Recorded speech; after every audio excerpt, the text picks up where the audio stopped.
All right, let's jump right into it. Welcome, everyone. I am absolutely thrilled to have you here for this explainer. Today, we've got a really clear, highly actionable goal.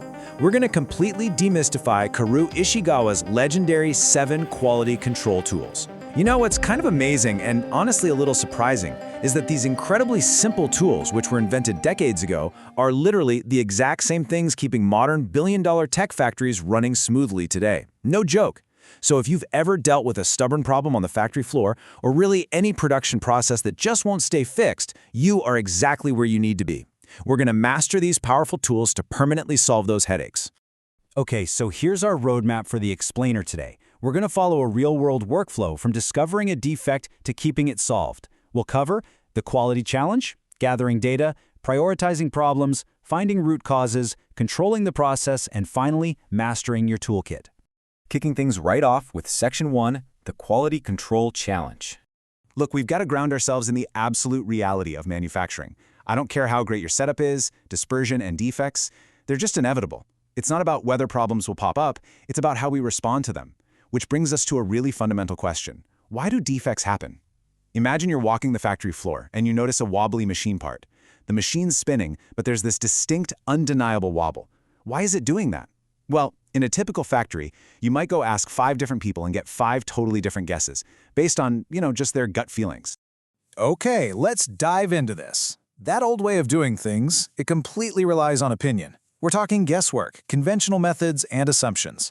Someone might say, oh, I think the machine is just old. But Ishikawa's core philosophy, the absolute foundation of everything we're learning today, is simply data over opinion. We absolutely must rely on data-driven facts, actual measurements, and statistical truth. Moving right along to Section 2, Gathering and Sorting Data. Now, what's really interesting about this slide is how brilliantly simple it is. If we're going to rely on data-driven facts to get our processes under statistical control, it absolutely depends on gathering that data correctly right from the start. You just can't analyze what you haven't accurately measured, right? So this is a check sheet. It's the absolute easiest, most frictionless way to gather and sort raw numbers right there on the factory floor. Every single time a worker sees a defect, they just make a quick tally mark in the right category. And by the end of the shift, boom, you have perfectly organized, actionable data without slowing down production even a little bit. But let's be real, raw tallies can be kind of a headache to interpret at a glance. That is where our next tool comes in. The histogram turns that raw check sheet data into a visual bar graph. Almost instantly, it reveals the shape, the dispersion, and the center of our manufacturing quality. If those bars form a nice tight bell curve right in the middle of our tolerance limits, awesome, we're in great shape. But if it's flattened out or skewed to one side, we immediately know our process is struggling. Which brings us to Section 3, Prioritizing the Problems. So in the real world, you're inevitably going to have multiple types of defects happening all at once. But we have to make a tough choice about where to focus our limited manpower, time, and energy. We can't fix everything at the exact same time. To figure that out, we use the Pareto diagram. This is hands down the ultimate prioritization tool. It's a graph that sorts your problems by frequency or cost, and it reveals the critical few factors that account for the vast majority of your issues. Plus, beyond just the math of it, it's absolutely essential for getting everyone on the same page. It gives the whole team one undeniable, data-backed target. Look at how these bars are arranged in descending order, right from left to right. That tallest bar on the left, it completely dominates the chart. This visual practically forces the entire team to target the most impactful problem first. We are definitely not going to waste time arguing over those minor twigs on the right. We're going straight for the tallest bar to make the absolute biggest, immediate impact on quality. All right, stepping into Section 4, Finding the Root Cause. Okay, so once we've prioritized our biggest problem, we shift gears into the analytical phase. We know what the problem is. Let's go back to that wobbly machine part. Now we have to figure out exactly why it's happening. To do this, we use the famous Ishikawa cause and effect diagram, which most people just call the fishbone diagram. Picture drawing this right on a whiteboard with your team. Step 1, you decide the characteristic you want to fix, our wobbly machine. Step 2, write that on the far right side and draw a big spine pointing directly to it. Step 3, draw the main branch arrows for your major categories. Usually that's materials, equipment, method, and workers.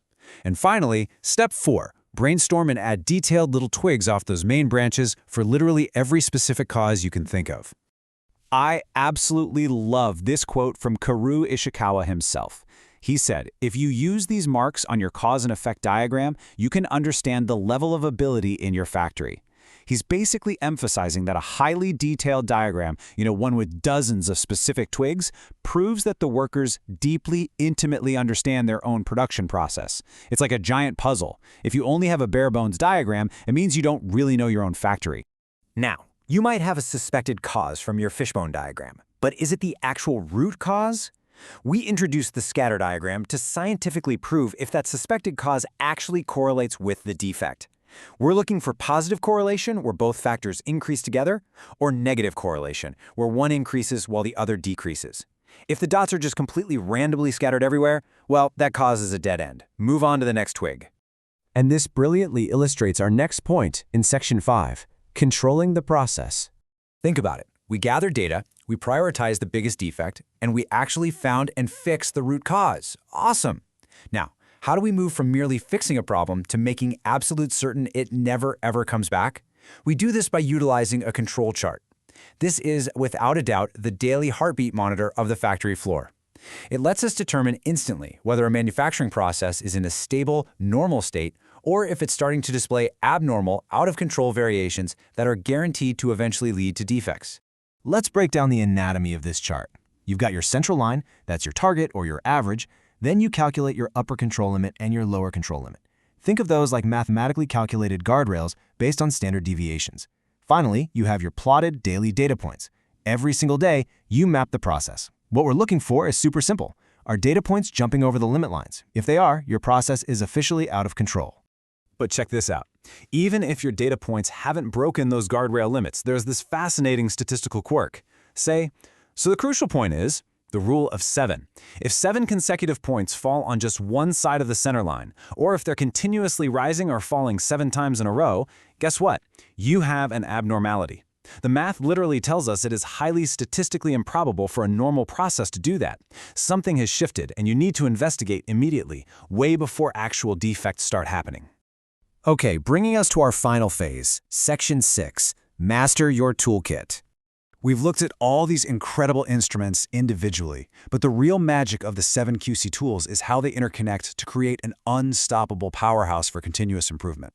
Let's move to and see how this builds into a brilliant step-by-step scientific workflow.